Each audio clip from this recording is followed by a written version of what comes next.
Amigos e amigas, mais um momento de luz do Centro Espírita Cearense.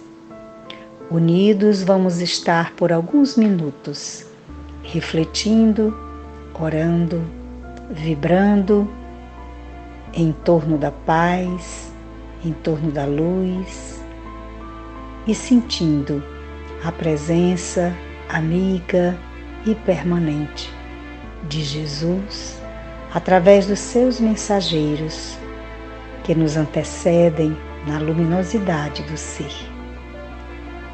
Iniciemos esse momento com o livro Gotas de Esperança de Lorival Lopes. Não despreze as pequenas coisas. Um sorriso, um aperto de mão, um muito obrigado, um com licença, fazem parte de todo dia.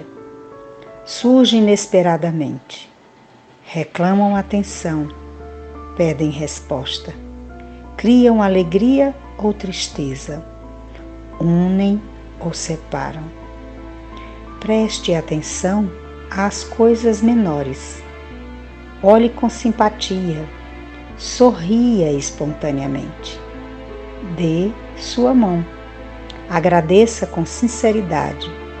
Nas mínimas ações, você se engrandece. O universo repousa sobre o átomo.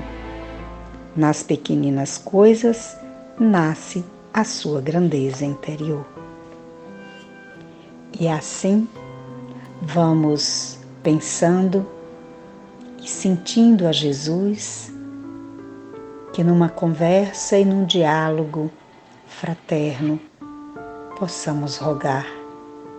Sê conosco, Senhor, nesse momento, nesses instantes de reflexão, nesses instantes de dúvida, de incertezas. Sê conosco, fortalecendo a nossa fé, a nossa esperança, dando-nos a coragem e o ânimo para prosseguirmos nesta caminhada evolutiva, nessa construção, nesse grande edifício que é a nossa existência, para a luz, numa existência maior. Sê conosco, Jesus, nos propósitos a que nos encontramos, que possamos servir-te nas simples coisas da vida, que possamos olhar para aquele que nos rodeia e emitir pensamentos de fé, de esperança, de paz, de serenidade. Assim, possamos estar buscando aprender e compreender o que é viver. Dá-nos assim, Senhor, a lucidez para agirmos e compreendermos sempre o que é a ação do bem. Protege-nos, livra-nos de todos os males, de que não sejam necessários para a nossa evolução. Ajuda-nos a compreender aqueles que caminham conosco e ajuda-nos a ajudar cada vez mais. Sê conosco, Senhor, nesse momento, mais tarde, amanhã e sempre. Que assim seja.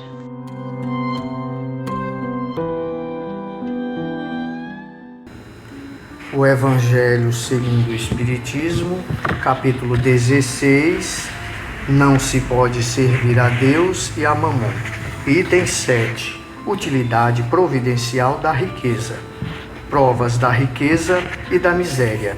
Parágrafos 5º e 6º. Se a riqueza é causa de muitos males, se exacerba tanto as más paixões, se provoca mesmo tantos crimes, não é a ela que devemos inculpar, mas ao homem que dela abusa, como de todos os dons de Deus. Pelo abuso, ele torna pernicioso o que lhe poderia ser de maior utilidade. É a consequência do estado de inferioridade do mundo terrestre. Se a riqueza somente males houvesse de produzir, Deus não a teria posto na terra. Compete ao homem fazê-la produzir o bem.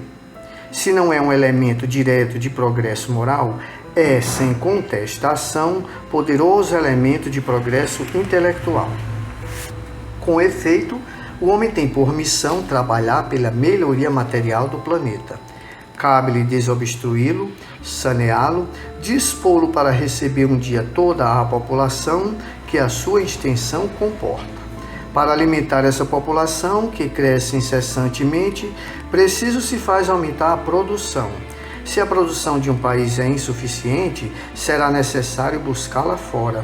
Por isso mesmo, as relações entre os povos constituem uma necessidade, a fim de mais as facilitar. Cumpre sejam destruídos os obstáculos materiais que os separam e tornadas mais rápidas as comunicações. Para trabalhos que são obra dos séculos, teve o homem de extrair os materiais até das entranhas da terra. Procurou na ciência os meios de os executar com maior segurança e rapidez.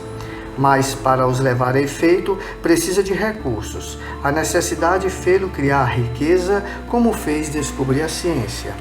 A atividade que esses mesmos trabalhos impõem lhe amplia e desenvolve a inteligência. E essa inteligência que ele concentra primeiro na satisfação das necessidades materiais o ajudará mais tarde a compreender as grandes verdades morais. Sendo a riqueza um meio primordial de execução, sem ela não mais grandes trabalhos, nem atividade, nem estimulante, nem pesquisa. Com razão, pois, é a riqueza considerada elemento do progresso.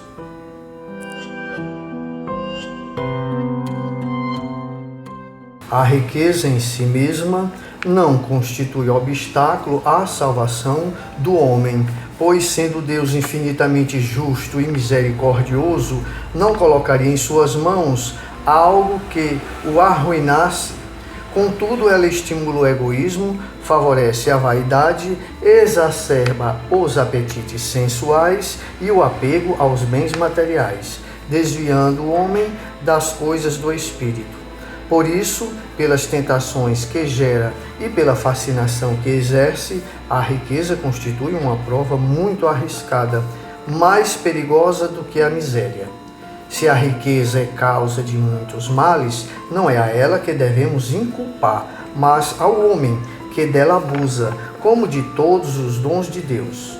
A riqueza assemelha-se a certos venenos que, em mãos inábeis, podem provocar a morte, mas, se empregados com sabedoria, restituem a saúde. O homem tem por missão trabalhar pela melhoria do planeta, desobstruí-lo, saneá-lo, dispô-lo para receber um dia toda a população que a sua extensão comporta, alimentar essa população que cresce incessantemente. E a riqueza é o instrumento que a providência divina oferta ao homem para cumprir a sua missão. A ciência é um grande auxílio para o homem na sua tarefa de promover o progresso material da Terra. A busca do progresso desenvolve no homem a inteligência que, num primeiro momento, ele concentra na satisfação das necessidades materiais e, mais tarde, o ajudará na compreensão das grandes verdades espirituais.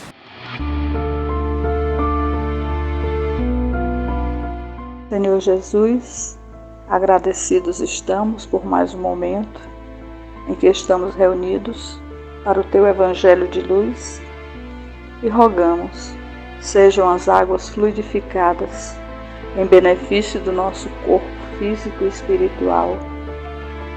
Que assim seja.